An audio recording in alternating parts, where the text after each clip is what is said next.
मैं टीचमेंट पर online classes क्यों लेती हूँ? भला क्यों ना लूँ? ये इंडिया का एक लौता प्लेटफॉर्म है जो 100% फ्री है, बिना किसी लिमिट के। और नई शुरुआत करने के लिए इससे बेहतर और क्या होगा? बस एक स्मार्टफोन चाहिए और सुहानी शर्मा की ऑल इंडिया इंग्लिश क्लासेस हो गई शुरू। इसीलिए तो कहते हैं कि टीचमेंट पर टीचिंग आसान है। तो आज ही डाउनलोड करें टीचमेंट, इंडिया का नंबर 1 टीचिंग ऐप। नमस्ते दोस्तों, आप सबका बहुत बहुत स्वागत है GDS इन्फो की यूट्यूब चैनल पे। अगर अभी भी आपने GDS इन्फो को सब्सक्राइब नहीं किया और आप GDS का नौकरी करते हैं या फिर करना चाहते हैं तो जल्दी से जल्दी सब्सक्राइब कीजिए GDS इन्फो को। तो आपको पता है कि बहुत सारे अच्छे अपडेट आपसे सबसे पहले हम पहुंचाते हैं, ठीक है। तो आज हम लोग जान लेंगे कि उसके बारे में कि ट्रांसफ़र का मस्ट नोइंग फैक्ट क्या है, ट्रांसफ़र का साइड इफ़ेक्ट क्या क्या है। अगर आप GDS, अब ट्रांसफ़र तो इजी हो गया है, ठीक है। तो अगर आप GDS से ट्रांसफ़र लेते हैं एज ए GDS तो आपको क्या क्या मेंटेन करना होगा, क्या क्या आपका जानना ज़रूरी है। तो इस वीडियो में जान लीजिए, कंप्लीट वीडियो देखिएगा और एक लाइक कर दीजिएगा और सब्सक्राइब अगर नहीं किया तो सब्सक्राइब ज़रूर कर दीजिएगा। तो देखिए, maximum number of chances to be provided for male GDS 2 only and 3 for female GDS। ये तो स्वाभाविक है, ये पता था हम लोगों को। उसके बाद क्या है, refusal to accept the limited transfer order shall be counted as 1 chance of limited transfer availed of GDS। इसका मतलब क्या है, अगर आप ट्रांसफ़र का अप्लाई करते हो और बाई चांस ये हो सकता है कि जिस पोस्ट पे आप ट्रांसफ़र के अप्लाई करते हो वो पोस्ट वैकेंट ही ना हो, ऐसा कुछ अगर होता है और आपको अगर ट्रांसफ़र बाई चांस नहीं मिलता है तो ये 1 चांस आपका लॉस हो जाएगा। इसीलिए जब आप ट्रांसफ़र के बारे में सोचेंगे तो ज़रूर से ज़रूर ये पता कीजिएगा कि जिस पोस्ट के बारे में आप ट्रांसफ़र लेना चाहते हैं वो पोस्ट कम्प्लीटली वैकेंट है। मतलब क्या है, अगर नेक्स्ट सर्कल में उस पोस्ट का अगर नेक्स्ट सर्कल नोटिफिकेशन में वो पोस्ट निकल गया तो उसका मतलब वो पोस्ट वैकेंट नहीं रहा, ठीक है। उसके उम्मीदवार चुने जाएंगे उसी सर्कल से, तो आपका चांस जो है लॉस हो जाएगा।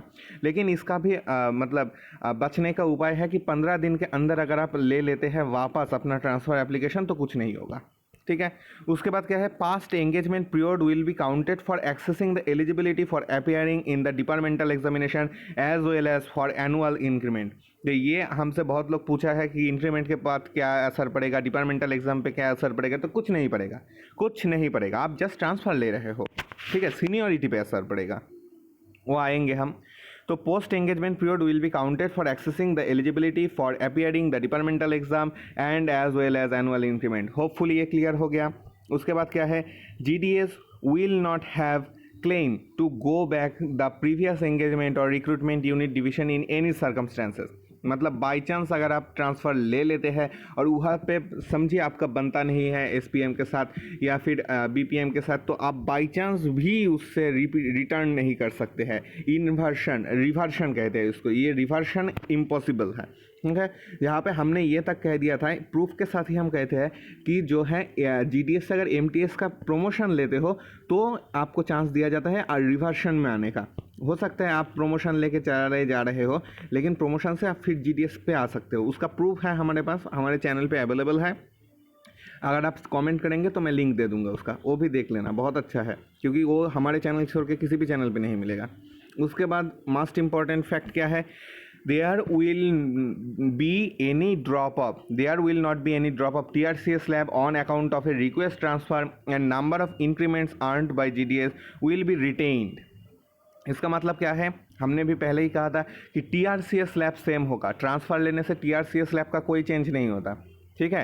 तो जो आपको जितना सैलरी मिलता है आप उसी सैलरी के पोस्ट पे ट्रांसफ़र ले सकते हो। इसीलिए BPM to ABPM transfer, ABPM to BPM transfer ऐसा नहीं होता, ABPM टू ABPM होगा, BPM टू BPM होगा, ठीक है। और आपने जितना भी इंक्रीमेंट कमाया है ना वो सारा सेफ है, जितना इंक्रीमेंट आपका हुआ होगा, जितना D आपको मिला होगा वो सारा सेफ है, उसमें कोई अंतर नहीं आएगा।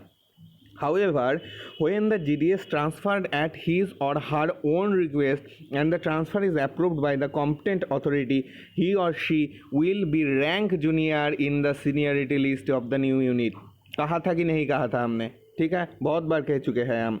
तो ये ज़रा ध्यान करिएगा, ये गौर करने वाली बात है। ही or she will be rank junior in the seniority list of the new unit. New unit में आप सीनियर नहीं होगे, जूनियर होगे, ठीक है। अगर आप ट्रांसफ़र लेते हो तो ये सीनियरिटी लिस्ट किस बात पे असर करता है, समझ लो प्रमोशन एग्ज़ाम है, दोनों का नंबर सेम आ गया है तो उसमें सीनियरिटी के बेसिस पे ही प्रमोशन मिलता है। ठीक है, तो ये ज़रा सोच समझ के लेना। To all GDS of that unit exist in seniority list on the date on which he or she joins in the new unit, except in case of transfer within the same engagement, recruitment, subdivision, unit और division।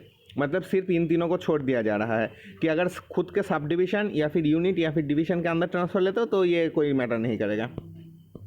उसके बाद क्या है, a declaration to the effect that he or she accept the seniority on transfer in accordance with his should be obtained before he or she is transferred. ठीक है। अच्छा, और एक क्वेश्चन हमारे पास आ रहा था कि क्या अगर हम ट्रांसफ़र लेते हैं तो फिर से हमारा डॉक्यूमेंट वेरिफिकेशन, पुलिस वेरिफिकेशन होगा? तो इसका भी आंसर दे देते हैं हाँ कि होगा, ज़रूर होगा। ये देखिए, caste, education, police verification report etcetera check किया जाएगा। हो गया। उसके बाद आते हैं, भाई इतना अच्छा अपडेट दे रहे हैं तो एक लाइक तो दे दो और हाँ सब्सक्राइब कर देना अगर अभी भी नहीं किया हो। उसके बाद क्या है कि transfer will be at his or her own request own cost to vacant post at his her place of choice to his her home village or home division a place recommendation for medical treatment. ठीक है, तो इसका मतलब क्या है कि ये easy है कि आपको रेसिडेंशियल देना पड़ता था ना जब आप ज्वाइनिंग करते थे, तो यहाँ पे भी आपको वो वाला दे देना होगा। For PWD, GDS and GDS having PWD dependents, mentally retired dependents, a minimum engagement period of 1 year from date of regular engagement GDS post will be mandatory। ठीक है। उसके बाद क्या है, as transfer is his or her own request, he will she rank junior new unit। ठीक है, transfer के time पे जूनियर हो जाओगे। To all GDS unit who exist in seniority list on date which the transfer order except in case of transfer within same engagement, recruitment, unit और division के अंदर ही आप सिर्फ सीनियर रहोगे। A declaration to the effect of that he or she accept seniority on transfer, ये आपको declare करना होगा कि हमको मंजूर है ये seniority on transfer in accordance with he should obtained before he she transferred. However, the past service of GDS will be counted for accessing eligibility of appearing departmental exam। हाँ, ये तो हमने भी कहा है, ठीक ही है। तो उसके बाद क्या है, the transfer will be at the cost of expenditure of GDS, number of expenditure whatsoever on the account will be borne by department under any circumstances। ठीक है, मतलब खुद का खर्च खुद उठाओ, डिपार्टमेंट कुछ नहीं करेगा।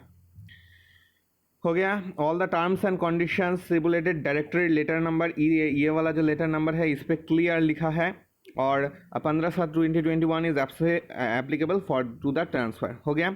एंड चार्ज रिपोर्ट, ये चार्ज रिपोर्ट अगर आपको नहीं पता है, कैसे नहीं पता होगा, लेकिन हम आपको इसका PDF प्रोवाइड करवा देंगे। एक चार्ज रिपोर्ट का वीडियो बनाएंगे, उसमें आपको PDF मिल जाएगा।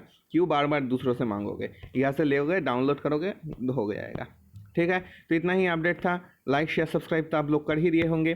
ठीक है, नेक्स्ट वीडियो लेके जल्द से जल्द आएंगे। Good bye.